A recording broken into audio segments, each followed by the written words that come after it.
Bismillahirrahmanirrahim. Assalamualaikum warahmatullahi wabarakatuh.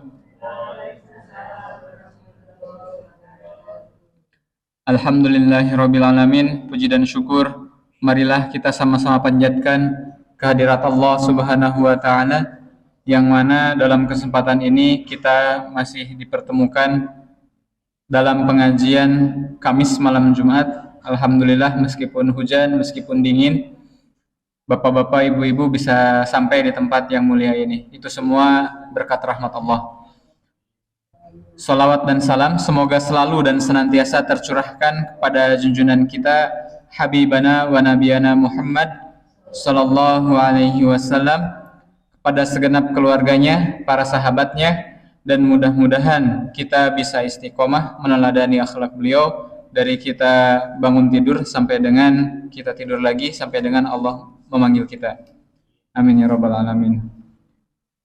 Bapak Ibu yang dirahmati Allah, mari kita mulai acara pengajian kita pada malam hari ini dengan membaca ta'awuz, kemudian surat Al-Fatihah dan surat Al-Humazah. A'udzu billahi minasy syaithanir rajim.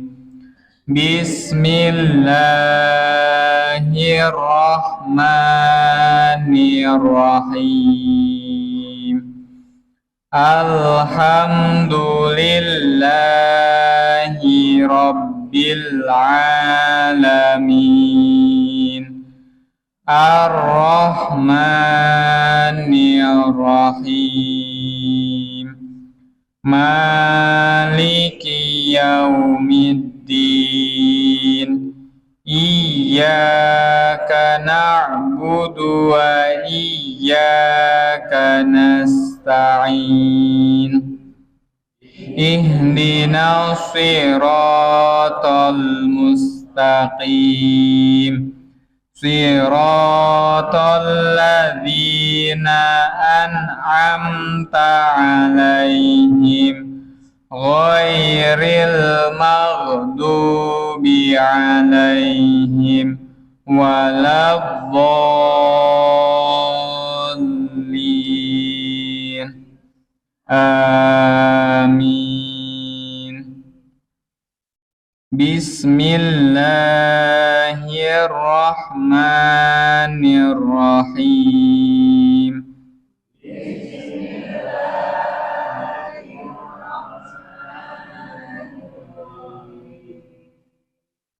Wailul likulli humazatil lumazah.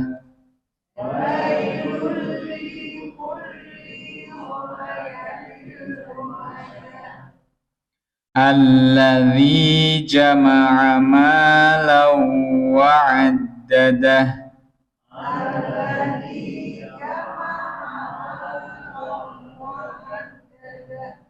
Yahsabu anna malahu akhladah.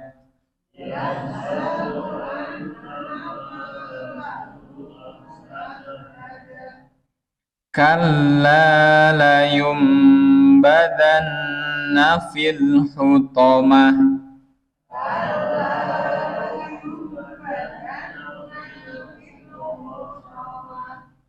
Wa ma adraka mal hutamah.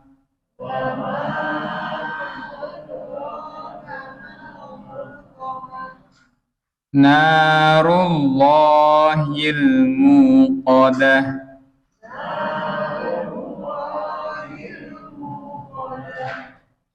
Allati tattali'u 'alal af'idah.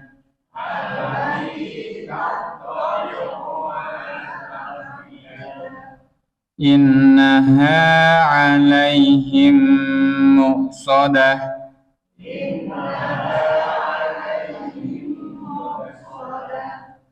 Fi 'amadim mumaddadah.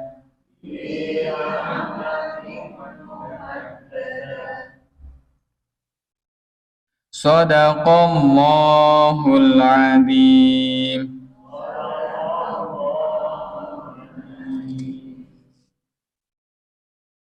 dengan menyebut nama Allah yang Maha Pengasih lagi Maha Penyayang. Quran Surat Al-Humazah, surat ke-104, surat Makkiyah, terdiri dari 9 ayat. Artinya, celakalah bagi setiap pengumpat dan pencela yang mengumpulkan harta dan menghitung-hitungnya. Dia, manusia, mengira bahwa hartanya dapat mengekalkannya. Sekali-kali tidak. Pasti dia akan dilemparkan ke dalam neraka Hutomah. Tahukah kamu apakah neraka Hutomah itu? Yaitu api atau azab Allah yang dinyalakan, yang membakar sampai ke hati. Sungguh, api itu ditutup rapat atas diri mereka, sedang mereka itu diikat pada tiang-tiang yang panjang. Maha benar Allah atas segala firman-Nya. Bapak Ibu yang dirahmati Allah, dalam kesempatan ini yang dijadwalkan ceramah adalah Ustadz Rahmat Saputra. Tetapi seperti biasanya beliau sholat maghrib di rumah, kemudian buka bersama dulu bersama keluarganya. Mungkin di masjidnya juga ada sedikit keperluan mungkin, jadi sehingga ke tempat kita jadi agak lebih lama seperti itu. Ini ada sedikit pembahasan sedikit terkait dengan surat yang barusan kita bacakan. Ini sedikit spontan saja, jadi mudah-mudahan bisa ada manfaatnya bagi Bapak Ibu semua. Di sini dikatakan bahwa celakalah bagi setiap pengumpat dan pencela. Nah, saat ini kita sedang memasuki musim hujan. Jadi mungkin kita tidak sadar, kita sudah siap, sudah dandan rapi, baru buka pintu ternyata hujan. Nah, jangan sampai ketika kita mendapati hujan, kita mengumpat, wah, hujan lagi. Ya, baru selesai dijemur pakaiannya, ternyata udah mendung. Wah, mendung ini, kemungkinan hujan. Ternyata beneran hujan. Nah, kita jangan sampai seperti itu. Karena boleh jadi ketika kita mengumpat dan mencela, dan itu pasti ketika terucap akan dicatat sehingga menjadi suatu pemberat amal buruk kita. Jangan sampai itu terjadi, bahwa yang namanya hujan itu adalah anugerah dari Allah. Ketika turun hujan bahkan itu adalah waktu yang sangat mustajab untuk berdoa. Jadi ketika kita mendapati hujan, yang seharusnya kita lakukan adalah dengan mengucapkan Allahumma shayyiban nafi'an. Semoga dengan hujan ini membawa keberkahan, membawa kemanfaatan. Dan ketika hujan itu kita menjadi, mudah-mudahan apa yang kita panjatkan dalam doa-doa kita juga dijabah. Dan karena memang waktu hujan itu adalah waktu yang tepat untuk berdoa. Itu saja mungkin ibu-ibu, bapak-bapak yang bisa saya sampaikan sedikit terkait dengan surat Al-Humazah. Jangan sampai kita jadi orang yang pengumpat dan pencela seperti itu. Terima kasih. Ini Ustadz Rahmat sudah hadir, dan mari kita dengarkan tausiahnya. Ya, itu saja mungkin yang bisa kami sampaikan. Langsung saja kepada Ustadz Rahmat Saputra. Waktu dan tempat kami sediakan dan kami ucapkan terima kasih. Wassalamualaikum warahmatullahi wabarakatuh.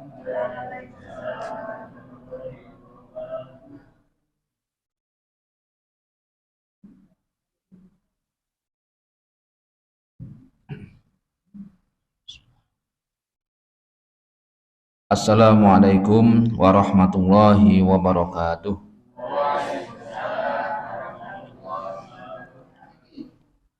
Alhamdulillahirabbil alamin.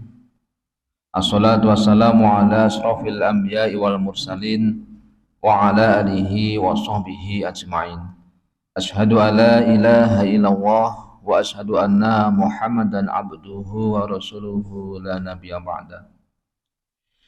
Jamaah Masjid Al-Misbahu yang dirahmati Allah, pertama dan yang paling utama senantiasa kita panjatkan rasa syukur kehadirat Allah Subhanahu wa taala atas limpah nikmatnya, terutama iman dan Islam.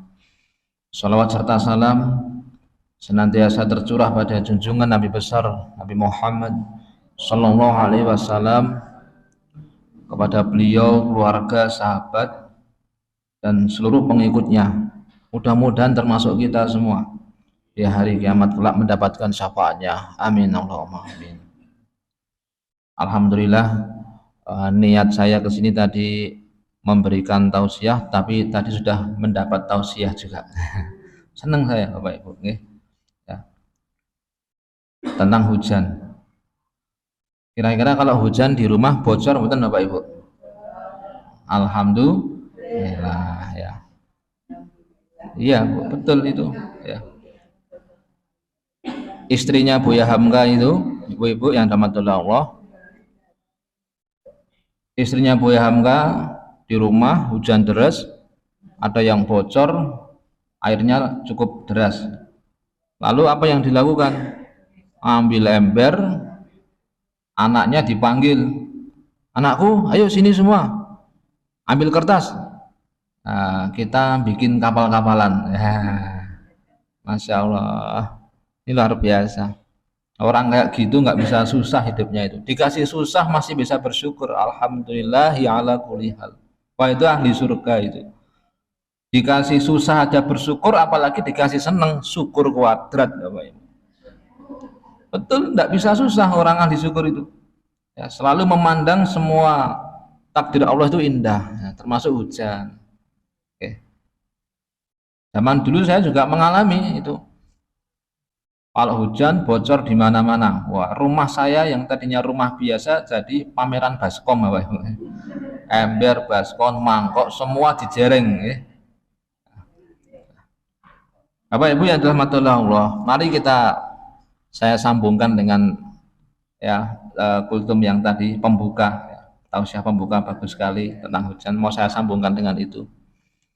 Kalau genteng itu bocor, solusinya lantai dipel, dilap, atau gentengnya diperbaiki ya Pak Ibu?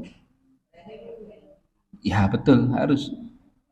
Selama gentengnya belum diperbaiki, mau dipel sampai 1000 kali juga tetap bocor.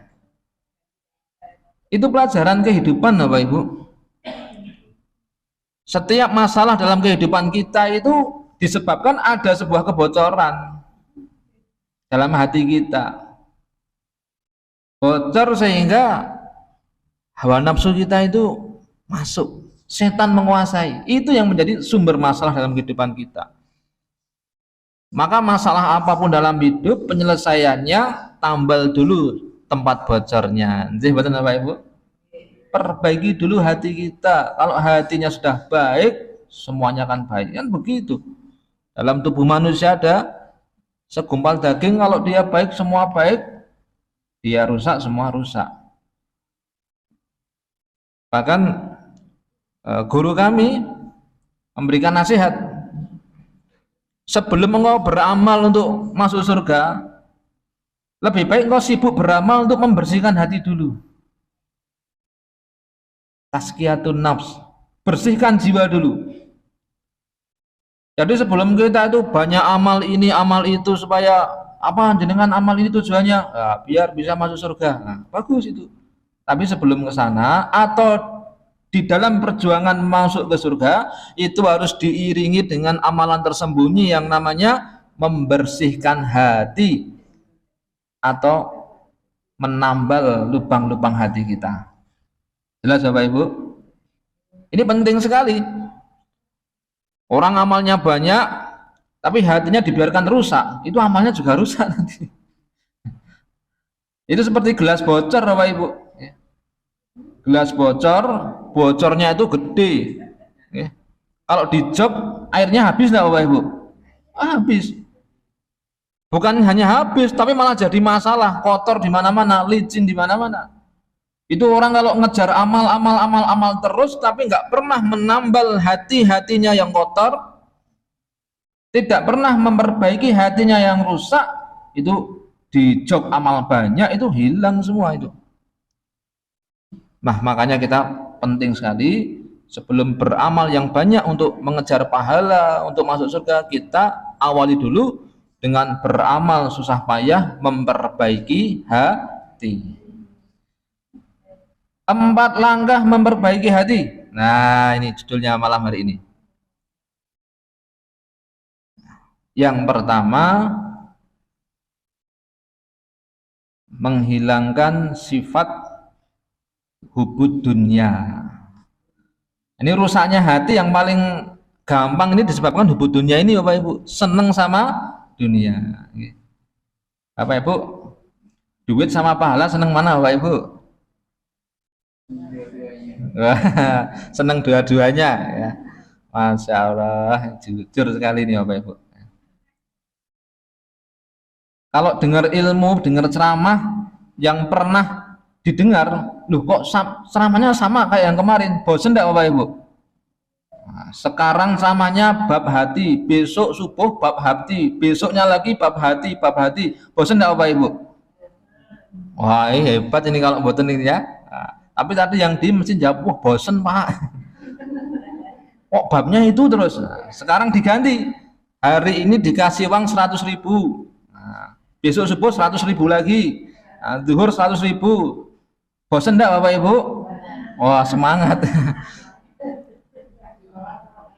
Manusia itu kalau dengan dunia itu selalu tersemangati.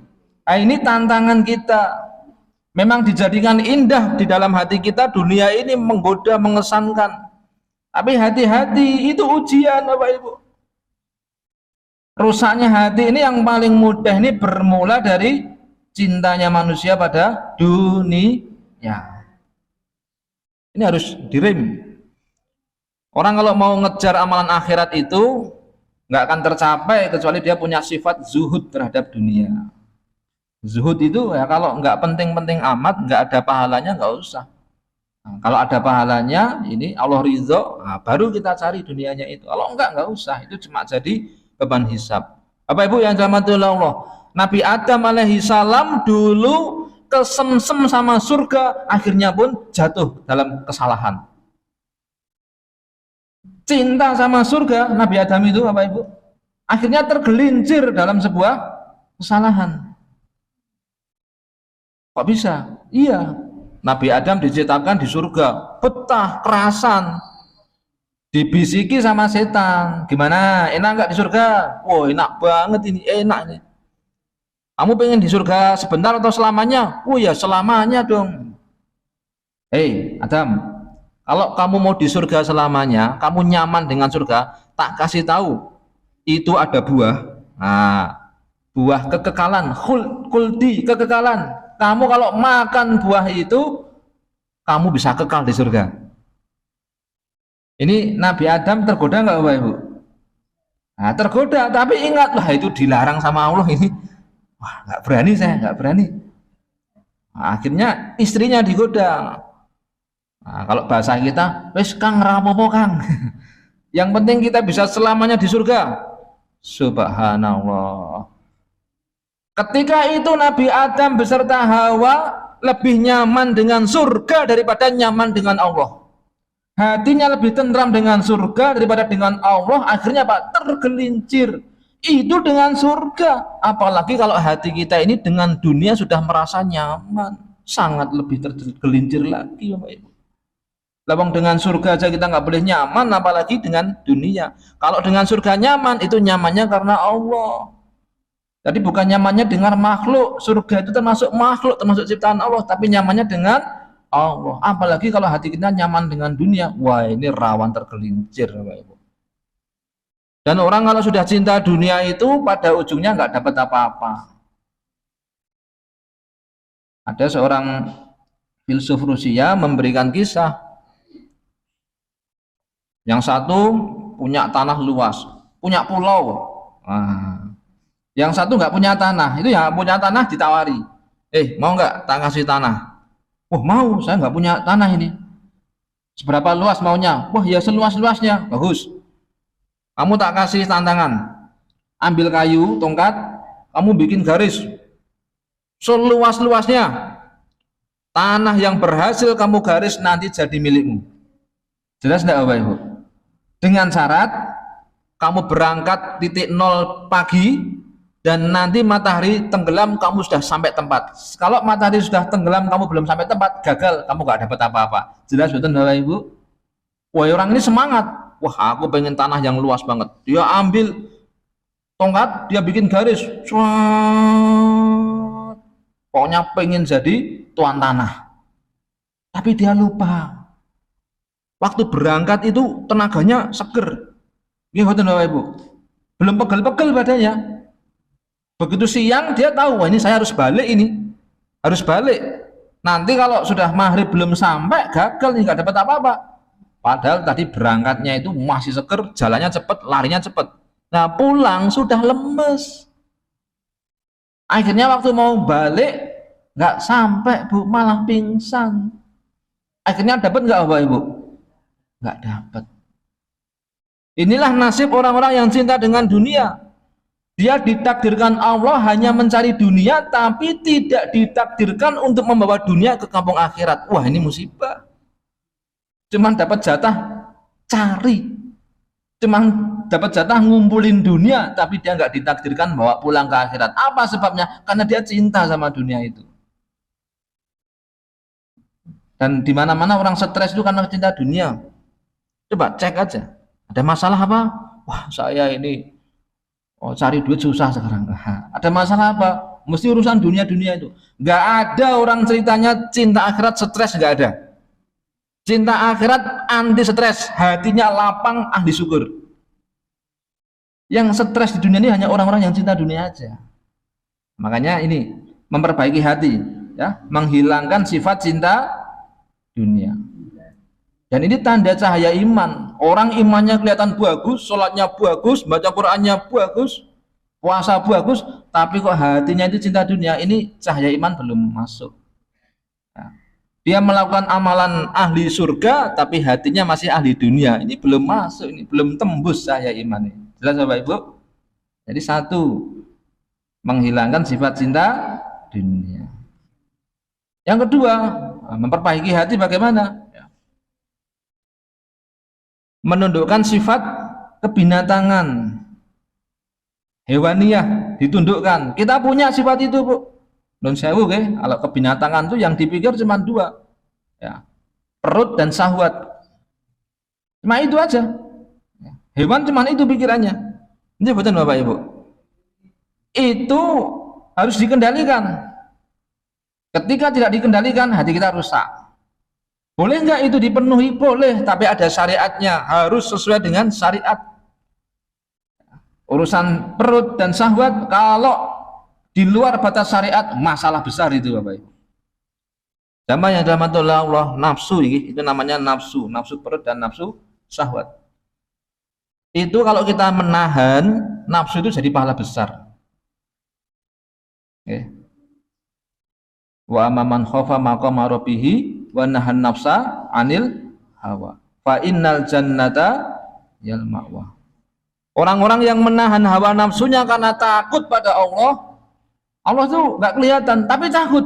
Ya Allah, saya kalau jajan makan terus gini, ini bukan memenuhi gizi nih, tapi ini hawa nafsu ini. Sebetulnya udah kenyang, tapi kok pengennya makan lagi nih. Nah, di rumah udah ada lauk ini, tapi kok pengen beli ini, beli itu. Nah, nanti ada yang nggak kemakan, ada yang basi. Nah, berarti nafsu. Tahan. Ya Allah, sudah ini cukup ya Allah, cukup. Sama dengan masalah sahabat seperti itu. Kalau kita ada godaan syahwat, ada godaan perut, dan kita menundukkannya, Masya Allah, fa innal jannata yal ma'wa. Nafsu itu punya dua pintu. Satu pintu surga, kalau ditahan. Dan satunya pintu neraka. Kalau diujo, dituruti sampai melanggar syariat, itu nafsu jadi pintu neraka. Lalu yang keberapa Bapak Ibu? 3. Menghilangkan sifat syaitoniyah. Nah, kalau yang kedua tadi menahan, karena kalau itu jangan dihilangkan ya. Urusan perut dan syahwat itu sebetulnya fitrah, itu nggak bisa dihilangkan, tapi harus ditundukkan, dididik ya. Tapi kalau yang ketiga sama yang pertama hubungannya bisa dihilangkan. Oh bisa, bisa sekali. Yang ketiga juga bisa dihilangkan apa? Sifat syaitoniyah. Apa itu sifat syaitoniyah? Iri, dengki, hasad, hasud, napa boleh? Dendam, napa boleh? Aspun sak grup ini ke Bapak Ibu ya. Penyakit yang disebabkan karena sebetulnya sumbernya itu adalah hasad. Tidak suka ada orang lain diberi nikmat oleh Allah. Nah, ini hati-hati sekali ya. Awal jatuhnya setan itu karena hasad pada Nabi Adam. Ya Allah, ini diciptakan dari tanah, saya dari api, mosok suruh hormat ya, nggak mau. Anak khairu minhu, aku tuh lebih baik dari dia. Ini udah hasad. Maka jamaah yang dirahmatullah Allah, bagaimana menghilangkan sifat hasad ini? Allah Maha Adil. Orang yang diberi nikmat oleh Allah itu juga akan dimintai tanggung jawab sesuai besarnya nikmat itu. Ada orang yang dikasih rumah gede, ada yang dikasih rumah kecil. Yang rumahnya kecil nggak usah hasad sama yang rumahnya gede, karena makin gede rumahnya juga makin gede hisabnya. Nggih betul Bapak Ibu. Ada yang diberi sehat terus nggak pernah sakit, ada yang diberi sakit terus jarang sehat ya. Dikit-dikit BPJS dikit-dikit suntik itu kan. Nggak perlu kita hasad sama yang sehat, karena apa? Yang sehat nanti hisabnya juga berat. Setiap detik sehatnya untuk apa? Setiap waktu luangnya untuk apa? Yang sakit ini juga hisabnya malah lebih ringan. Allah Maha Adil. Bahkan ada seorang pemuda yang hafal Quran itu, yang oleh Allah ditakdirkan di waktu kecil dia buta. Buta sama bapaknya ya, didukung untuk menghafal Quran. Jadilah dia penghafal Quran. Sudah selesai hafalan Qurannya, ditanya, Mas, jenengan kalau berdoa itu mesti dikabulkan sama Allah ini. Jenengan luar biasa, soleh. Saya mau tanya, Mas, jenengan berdoa enggak supaya bisa diberi Allah penglihatan? Berdoa enggak supaya mata yang buta ini bisa melihat? Jenengan berdoa itu enggak? Apa kata pemuda itu? Enggak, saya enggak berdoa. Dulu waktu saya kecil, belum tahu, belum hafal Quran, belum mentadaburi Quran, saya pengen bisa melihat kayak teman-teman saya. Tapi sekarang saya sudah selesai menghafal Quran, saya sudah menghayati Quran, saya nggak minta ini supaya mata saya bisa melihat. Masya Allah. Ditanya, kenapa? Aneh sekali ini. Kenapa kok nggak pengen? Ya saya pengen dengan mata yang buta ini, keadaan buta ini, besok di hari kiamat meringankan hisab saya. Allahu Akbar. Dengan kesusahan yang ada di dunia ini, saya ingin meringankan kesusahan yang di akhirat besok. Jelas Bapak Ibu? Maka kalau kita di dunia itu diberikan oleh Allah kesusahan, ini bisa jadi pertolongan Allah untuk mengurangi susah kita di akhirat besok. Kalau kita ridho, sabar, ikhlas menerima. Maka orang yang hasad itu karena dia nggak paham seperti ini. Maka kalau dia lihat orang lain lebih nikmat, iri, pengen supaya nikmat itu jatuh, pengen supaya nikmat itu hilang ya. Dan subhanallah, hasad ini ngeri banget Bapak Ibu. Kita harus berdoa, sering baca surat Al-Falaq ya, biar nggak dihasati orang. Orang hasad itu ada level-levelnya.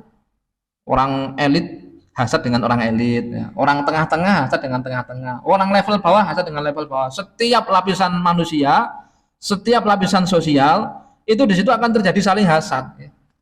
Bakul roti nggih hasadnya bakul roti, bakul emas nggih bakul emas, kurang lebih seperti itu. Ini sasaran setan untuk menjatuhkan manusia itu hasad. Maka harus paham bahwa setiap nikmat itu akan ada pertanggungjawaban secara adil. Tidak perlu kita iri dengan nikmat orang lain. Kalau ada orang kok kelihatannya soleh, ilmunya banyak, wah jangan cuma lihat bagusnya, kita harus lihat perjuangannya. Itu mesti pengalaman hidupnya pahit itu.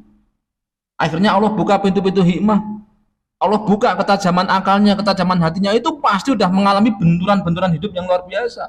Sudah berapa liter air mata itu dia tumpahkan setiap malam di hadapan Allah, makanya hatinya hidup, pikirannya hidup. Kita mikirnya gitu. Jangan cuma mikir, ya Allah dia engkau beri kepintaran, kenapa saya tidak? Hasad itu. Kita husnudon sama orang-orang yang hebat, yang lebih baik dari kita. Lalu yang keberapa Bapak Ibu?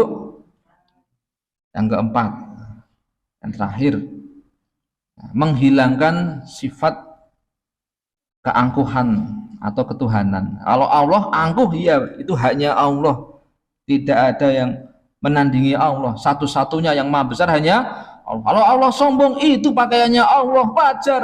Tapi walaupun sombong, Masya Allah, Allah Akbar. Allah itu Rahman Rahim. Allah bisa semena-mena sama kita, tapi Allah enggak. Allah mengharamkan diri untuk zalim dan mengharamkan hambanya untuk zalim. Padahal Allah mau zalim bisa sekali, tapi Allah subhanallah, Allah enggak zalim. Di balik sifatnya Allah yang kuat, yang sombong, ya, yang maha perkasa itu enggak boleh kita tiru. Bukan milik kita sifat-sifat itu. Allah berhak dipuji, berhak tidak Bapak Ibu? Nah, kita enggak berhak, itu haknya Allah. Maka kalau ada orang pengen dipuji, berarti dia menginginkan haknya Allah. Wah, masalah itu. Nah, maka yang keempat ini menghilangkan sifat keangkuhan atau ketuhanan. Seperti apa contohnya? Sifat senang dihormati, senang diistimewakan, senang dipuji-puji, disanjung. Ada juga senang ditakuti, Bu. Wah, awas nek wani masalah karo aku. Wah, seperti kabeh nek kene ora aku. Nah, wis sebut jenengku, wis keder kabeh nanti. Wah, ini sifat ketuhanan ini enggak boleh ada nih dalam diri kita ini. Ya. Kalau masih ada sifat-sifat ketuhanan, senang dipuji, senang disanjung, ya, senang ditakuti, ya, senang kalau orang-orang nurut sama kita, wah ini bahaya, rusak hati kita. Ya. Kita harus punya sifat sebaliknya. Ya. Punya sifat sebaliknya itu apa? Lawannya sifat ketuhanan, sifat kehambaan. Ya Allah, ini diri ini hamba, ya Allah, hamba ini dhaif, lemah. Nah, sifat kehambaan itu harus kita tanamkan dalam diri kita. Bapak Ibu yang rahmatullah Allah, ini ilmu penting Bapak Ibu. Bagi saya penting sekali. Keadaan seorang hamba itu sangat dekat dengan Allah itu sebetulnya, mohon maaf ya, bukan ketika dia rajin sholat. Walaupun kita harus rajin sholat. Bukan ketika rajin puasa. Kita harus rajin puasa. Bukan saat itu. Keadaan hamba itu dekat dengan Allah bukan saat amal-amalnya bagus. Padahal harus bagus amalnya. Tapi kapan sebetulnya seorang hamba itu bisa dekat dengan Allah? Ketika dia menyadari sifat kehambaannya. Ngaku, ya Allah, diri ini hamba ini enggak berdaya ya Allah. Hamba ini enggak tahu apa-apa, enggak punya apa-apa, enggak bisa apa-apa. Hamba ini enggak ada kebaikan ya Allah kecuali Engkau yang menolong hamba memberi kebaikan. Wah, Masya Allah. Ya. Ini sifat itiror, merendahkan diri di hadapan Allah. Pokoknya merasa betul kita ini nul pudul, ya istilahnya itu. Ya. Nggak punya kebaikan apapun. Kalau ada setitik kebaikan dalam diri kita, itu datangnya 100% dari Allah. Ya. Maka sifat keempat, ya itu yang kita hilangkan adalah sifat ketuhanan, yang kita hidupkan adalah sifat kehambaan. Dan ini membuahkan sifat baik yang lainnya, termasuk sifat tawadhu. Kita lihat siapapun, kita nggak bisa merasa lebih baik. Ya Allah, hamba ini begini-begini, sama sekali ini tidak menjamin hamba itu lebih baik dari dia, ya Allah. Nggak bisa kita. Dengan siapapun kita nggak bisa merasa lebih baik, karena apa? Baik buruk kita itu semua di tangan Allah. Kita melihat orang berbuat dosa, kalau Allah berkehendak bisa dibalik itu. Kita yang berbuat dosa, dia yang berbuat taat, bisa itu dibalik. Makanya sifat kehambaan ini adalah sifat menyadari kerendahan diri kita. Dan biasanya orang-orang yang ditolong sama Allah itu orang yang seperti ini, mudah menangis, ingat Allah nangis, nyadar betul, ya Allah, kalau bukan karena hidayah ini saya nggak bisa sampai masjid ini nih. Ya. Kalau nggak karena kasih sayangmu saya nggak bisa duduk di majelis ilmu kayak gini nih. Nah, ini udah duduk di depan TV, ya nggak Bu? Ini kalau nggak karena pertolongan ini udah di depan HP, ini udah cetat-cetit WA terus ini. Ya. Jadi nggak ada perasaan, wah saya ini istimewa, yang lain nonton TV saya ngaji. Wah ini rusak loh hati kayak gitu. Wah saya ini lebih bagus dari yang lain ini, oh, nggak bisa. Merasa lebih bagus, merasa mulia. Mulia itu milik Allah. Kita nggak boleh merasa mulia. Wah ini kalau sudah sampai yang keempat ini, Bapak Ibu, menghilangkan sifat ketuhanan, mengganti dengan sifat kehambaan, Masya Allah, hati kita itu nanti insya Allah akan bercahaya. Bapak Ibu yang dirahmati Allah, kalau hati ini sudah selamat dari 4 perkara tadi, nah itu ibaratnya gentengnya udah tidak bocor. Boten sah ngepel, ngelap, mengke pun garing, ya Mbak, selesai. Tidak meleset-meleseti lagi, tidak licin-licin lagi. Bapak Ibu yang dirahmati Allah, kita punya hajat apapun, ya jangan langsung mengejar hajat itu, tapi perbaiki dulu 4 perkara tadi. Ya, buang sifat hubud dunia, kendalikan sifat hewaniyah, ya, atau kebinatangan. Yang ketiga, hilangkan sifat syaitoniyah, iri dengki, hasad. Yang kelima, hilangkan sifat ketuhanan, angkuh, ya. Apa-apa yang menjadi sifatnya Allah jangan kita miliki, itu bahaya sekali itu. Nah, ganti dengan sifat kehambaan. Kita fokus 4 ini kita pegang, insya Allah segala urusan kita itu dibimbing oleh Allah jadi baik itu nanti. Tutur katanya jadi baik, perilakunya jadi baik, ibadahnya jadi baik. Kalau dia kerjanya jadi jujur, hasil kerjanya jadi berkah, Masya Allah. Ini karena apa? Karena berawal dari 4 perkara ini, ya. Insya Allah. Ini kok belum ada nih, jam bilang ya ada nih. Oh jamnya rusak. Wah, pantesan saya lihat kok. Masih berapa menit? Wah, masih 9 menit. Materinya habis masih 9 menit. Monggo kalau ada yang mau menambahkan atau bertanya kami persilahkan. Ada yang mau tanya Ibu-ibu, monggo. Atau Bapak barangkali persilakan. Atau mau mengoreksi, ya alhamdulillah dengan senang hati.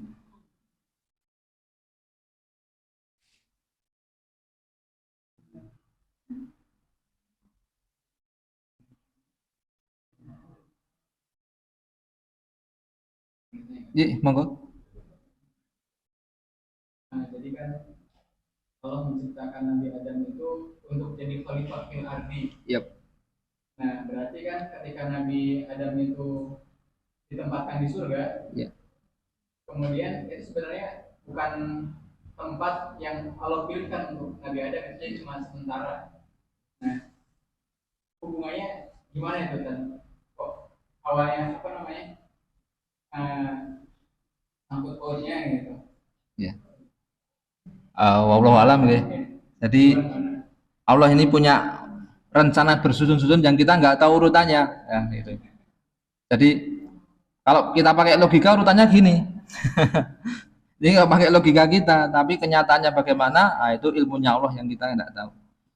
Kita tinggal nunggu nerima aja penggalan-penggalan nas yang sahih kita yakini. Allah menciptakan Nabi Adam di surga. Nah, setelah itu Nabi Adam melakukan kesalahan, ya, diberikan tempat penghukuman di dunia. Nah, ketika Nabi Adam diturunkan ke dunia itu, ya, nah kalau logika kita mikirnya begini, hikmahnya Nabi Adam berbuat kesalahan sekaligus dijadikan khalifah fil ardh. Atau Allah sudah punya skenario dulu, pokoknya Nabi Adam saya ciptakan, ini manusia saya ciptakan untuk menjadi pemimpin di muka bumi. Nah, nanti prosesnya bagaimana? Allah sudah punya skenario-skenario. Salah satu prosesnya apa? Allah pindahkan dari surga ke dunia dengan proses tergelincir itu tadi. Ya, tapi Nabi Adam sudah bertobat dan dimaafkan oleh Allah, tergelincir. Masya Allah. Jadi rencana Allah itu sebetulnya bersusun-susun. Ya nggak bisa membaca itu ya. Yang jelas Nabi Adam awalnya diciptakan, diletakkan di surga itu benar, ya. Lalu Nabi Adam dipindahkan ke dunia itu juga benar, dan statusnya Nabi Adam di dunia ini menjadi khalifah fil ardh juga benar, dan semua itu juga terjadi. Ya. Urutannya bagaimana, wah ini wallahu alam, ya, ini ilmunya Allah gitu. Mungkin gitu Mas apa istilahnya, kalau kita mau mempelajari kenapa Allah begini, kenapa Allah begitu, wah saya ini bukan bidangnya saya, dan apa itu berat itu ya. Tapi yang pasti skenario Allah itu luar biasa. semua sudah dicatat di Lauhul Mahfudz gitu. Jadi misalkan begini, Allah sudah tahu ya umat Islam itu bakal menang, tapi kenapa dikasih musuh? Kenapa dikasih ujian-ujian? Itu semua skenario Allah. Allah sudah tahu ya. Nanti ada orang yang ditakdirkan masuk neraka, masuk surga. Tapi kenapa mereka pakai proses di dunia dulu? Kenapa nggak langsung diceritain jebret? Oh itu langsung kamu surga, kamu neraka, kamu surga. Sebelumnya Allah sudah tahu itu. Siapa-siapa yang ditakdirkan masuk neraka, masuk surga. Tapi Allah punya rencana yang kita tidak tahu. Nah, ada yang kita nanti diberitahu di akhirnya, ada yang memang itu ilmu Allah yang kita nggak bisa menjangkau. Oke, kurang lebih seperti itu Mas. Pokoknya kalau kita bisa memahami dan pemahaman itu nggak melenceng, berarti ada sesuatu yang bisa kita pahami. Tapi kalau kita nggak bisa memahaminya, nah sudah itu ilmu Allah yang kita memang tidak bisa menjangkau. Karena memang kita ini tidak ada apa-apanya. Sangat apa istilahnya? Setitik ilmunya Allah aja kita nggak bisa itu. Monggo yang di atas.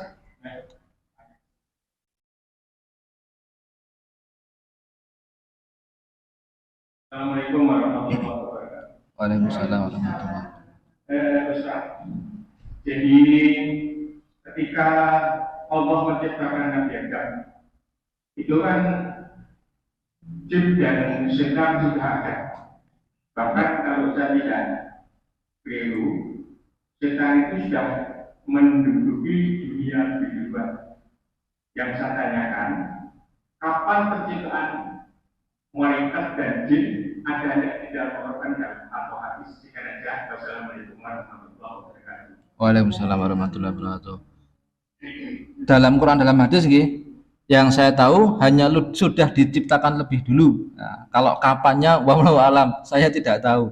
Ya, saya tidak tahu karena kebodohan saya. Ya, kalau kapannya belum tahu, tapi yang saya pelajari, jadi setan itu sudah diciptakan lebih dulu, bahkan termasuk kategori orang yang rajin ibadah, ya. Termasuk disejajarkan dengan para malaikat. Nah, awalnya setan itu soleh Bapak Ibu. Awalnya setan itu soleh sekali, ya. Termasuk ada sumber yang mengatakan namanya itu dulu Azazil, ya. Wa qala lil malaikatis judu li adama fasajatu ila iblis. Ya, iblisnya itu namanya Azazil. Jadi dulu itu soleh, taat. Tapi tiba-tiba kesolehan itu hancur, ya. Dicabut kesolehannya oleh Allah, sifatnya dicabut karena apa? Hasad dengan Adam. Tapi ada lebih dulu, yaitu salah satu sebab hasadnya Adam itu karena dia lebih dulu diciptakan. Nah aku ki senior iki. Aku ciptaan Allah lebih senior daripada Adam. Lah kok kan hormat karo junior. Nah, ra iso nek carane ngene. Akhirnya dicabut oleh Allah sifatnya. Nggih. Jamaah yang dirahmati Allah, dalam mempelajari ilmu agama itu, ya, kita perlu menyaring. Kita boleh membuat pertanyaan, yang penting ada hikmahnya. Gitu. Kita berusaha tidak memikirkan sesuatu yang tidak ada hikmahnya atau nanti hanya membuat kita bingung. Seperti dulu saya pernah di sebuah masjid ditanya, Pak Ustadz, saya mau tanya tentang hari kiamat. Siapa besok orang yang terakhir kali mati? Saya bingung. Habis pun Pak, napa jenengan besok jadi tukang mandikan jenazahnya bagaimana itu? Nah, saya cuma batin itu kan. Ya. Hati-hati. Nafsu itu akan membisikkan kita untuk mengeluarkan pertanyaan-pertanyaan yang nun sewu, nggak ada manfaatnya. Ini banyak orang yang akhirnya itu keblinger itu karena sibuk dengan pertanyaan-pertanyaan yang tidak ada manfaatnya. Jadi kalau kita mau tanya itu kita renungi. Ini pertanyaan ini membuat iman saya tambah. Pertanyaan ini membuat amal saya akan lebih baik. Nah itu bagus. Tapi kalau hanya bermain teka-teki, ya subhanallah, itu bukan bertanya sebetulnya, tapi mempertanyakan. Nah, ini bahaya sekali. Oke. Tapi ini bagus tadi, ya bagus. Ya Allah menciptakan Nabi Adam kan memang sudah untuk dunia, memang diambilkan. Lihat itu memang bisa skenario-nya Allah seperti itu. Ya, Allah itu kalau punya skenario cantik sekali dan kita nggak bisa memahami semua skenario Allah. Yang pasti skenario Allah itu adil. Allah tidak pernah zalim dengan segala skenario-nya. Gitu. Karena Allah mengharamkan dirinya bertindak zalim dan mengharamkan hambanya juga bertindak zalim. Dan kayak tadi, ya, sudah berapa lama setan diciptakan sebelum Nabi Adam? Kalau berapa lamanya, Allah mungkin ada keterangannya, hanya saya yang tidak tahu. Tapi yang pasti sudah lebih dulu setan dulu. Nah, itu karena merasa senior, aku wis DCI kok ya. Nah, ini anyaran kok kon hormat ya moh. Ini yang salah satu membuat setan ini merasa gengsi gitu. Nah, itu. Maka itulah jamaah rahmati Allah ya. Mudah-mudahan bermanfaat ya. Cukup guys, sudah berapa menit lagi Mas? Alhamdulillah. Saya garis bawain guys. Perbaiki hati, semua akan diperbaiki oleh Allah. Hati itu seperti genteng bocor. Kita mau bak-bik-buk ngapain aja, ngepel lantai sampai kiamat, kalau gentengnya bocor ya tetap bocor. Gentengnya diperbaiki, kering sendiri. Ada 4 langkah memperbaiki hati. 1, menghilangkan sifat hubud dunia. Nyamannya dengan Allah, jangan dengan dunia. Yang kedua, ya, menahan atau menundukkan sifat kebinatangan, ya, perut dan urusan syahwat. Syahwat perut dan syahwat yang di bawah perut itu dikendalikan. Yang ketiga, menghilangkan sifat syaitaniyah, iri, dengki, hasad, hasud. Kalau orang Jawa itu apa nyebutnya? Serai, apa itu? Serik, kayak gitulah. Pokoknya mempersoalkan urusan orang lain, mempersoalkan nikmat orang lain, ini dihilangkan. Bukan serai laos nggih Bu nggih. Serik. Yang keempat, menghilangkan sifat ketuhanan, angkuh, pengen dipuji, pengen dihormati, pengen dituruti, pengen ditaati, ya ini bahaya. Pengen ditaati ini bahaya. Kalau ada orang taat sama kita, katakan itu bukan perintah saya, ini perintah Allah ini. Kamu bukan taat sama saya, muridku, anakku, ini bukan taat sama saya, tapi taat sama Allah. Ya, kalau taat sama saya nggak penting, tapi taat sama Allah, hanya saja perintah Allah saya sampaikan. Mengganti sifat ketuhanan dengan sifat kehambaan, tidak merasa mulia, merasa hina, ya, tidak tahu apa-apa, tidak bisa apa-apa, dan tidak punya apa-apa. Ini sifat kehambaan ini justru sifat yang sangat tinggi, ya. Ruhnya dari orang ibadah itu, dia akan sampai hatinya dekat dengan Allah kalau dari ibadah sujud rukuknya itu membuahkan sifat kehambaan, merasa tidak punya apa-apa, tidak bisa apa-apa, tidak tahu apa-apa, bisanya hanya hasbunallah wa ni'mal wakil. Semoga bermanfaat, kurang lebihnya mohon maaf. Subhanakallahumma wa bihamdika asyhadu alla ilaha illa anta astaghfiruka wa atubu ilaik. Assalamualaikum warahmatullahi wabarakatuh.